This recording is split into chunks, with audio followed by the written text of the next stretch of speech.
Welcome back. Well, research into financial trading activity in the days before the October 7th terror attack suggests some traders may have had advanced knowledge of what was coming and made money off of it.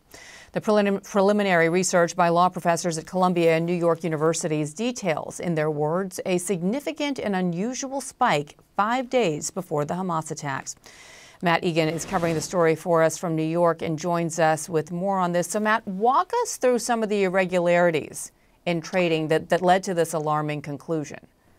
Yeah, Bianna, this research is shocking. So what happened is the professors, they went and they sifted through the trading activity in the days before the October 7th attack. And what they found was startling, a spike in bets against the value of Israeli companies.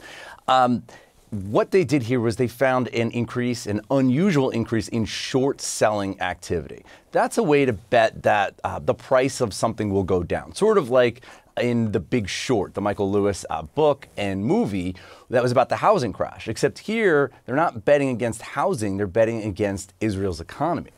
And so they found this unusual short selling activity, not in one place, but in multiple places, including a popular ETF, the MSCI Israel ETF. That's essentially a way to bet on Israel's economy, as well as options trading and dozens of Israeli companies that trade in Tel Aviv. Now, what's so interesting here is that the researchers, they didn't find anything like this kind of spike in short selling against Israel at any time in recent history, right? Not during the 2020 COVID crisis, not during the 2014 Israel-Gaza war, not even during the 2008 financial crisis. They actually found that on October 2nd, 5 days before the terror attacks, that there was more short selling activity against Israel than in 99.5% of all days since 2009, 99.5%. Now, let me read you a key line from this paper. The researchers wrote that taken together,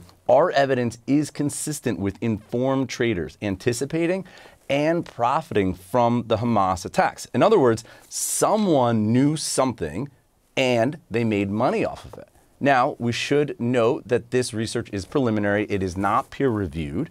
And it really does leave us with more questions than answers.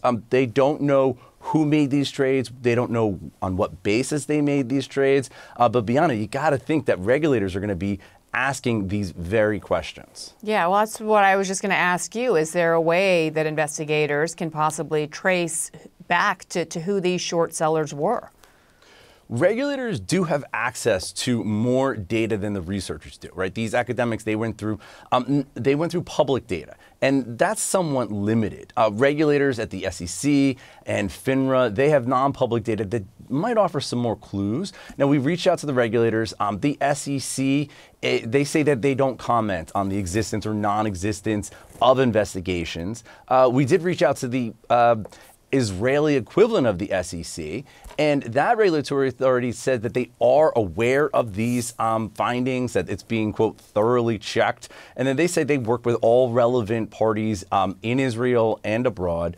Now, I did speak to one of the professors here, Joshua Mitz at Columbia, and he told me that he's very confident that this short selling activity is extraordinary and exceptional, that it's not just the product of ordinary trading. And I did ask him about who he thinks could have been behind these trades. And he said that, it's very speculative to link it to Hamas, although that is obviously one possibility.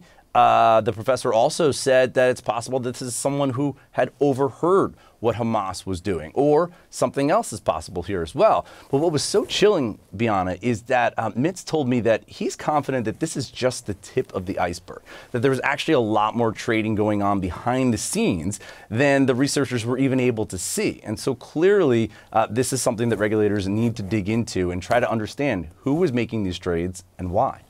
So chilling. I know you'll be following this for us as well. Matt Egan, thank you.